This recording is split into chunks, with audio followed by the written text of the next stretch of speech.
DK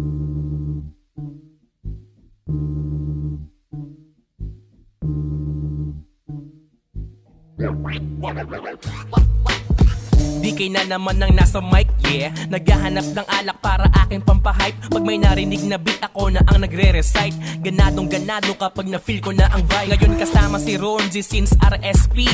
Gagawa ng track na pang MP3.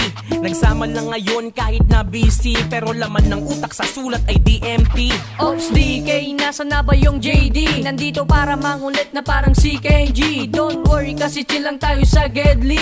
Ilabas ang sisi kahit wala sa FB. Ang daming nabago, na-miss ko tong studio. Akala ko tagay gawa raw kami bago. Sige kako, aba tatanggi pa ba ako? Sabi swerte lalo pag si DK kakulabo. Kakulabo sa kanta, pati nasa Tagayan. Ganito yung trip ko, di yung mga bangayan. Laging inaabangan, parang palabas sa sine. Mga hanip sa bagsakan, makikita mo lang dine. Sige tignan mo maigi at mag-focus ka sa amin. Chill lang ang speak ko, di na para pahatawin. Yung gigil at pananabik nandito pa sa akin. Tuwing nag-aalab, ginagawa kong pabagain. Nagiinit pa lang heto na't ganado. Bawat shot namin kayo pa yung tamado. Di mag-gets no, masyadong malabo. Ganon pag di kabisado at hindi planado. Sa ganitong tugtugan pwede kaming sabayan. Mapabata matanda man no maski sa kabataan. Di maitatanggi na ang lupit nitong beat. Di nagdalawang isip na ako'y mag-spit.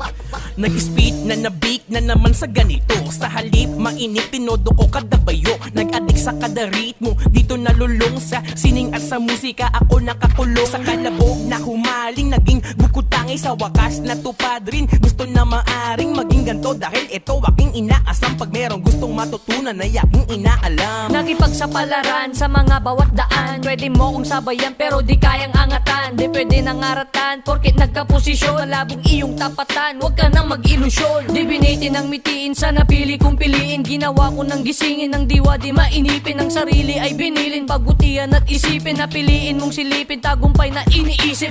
Uy, lupit no?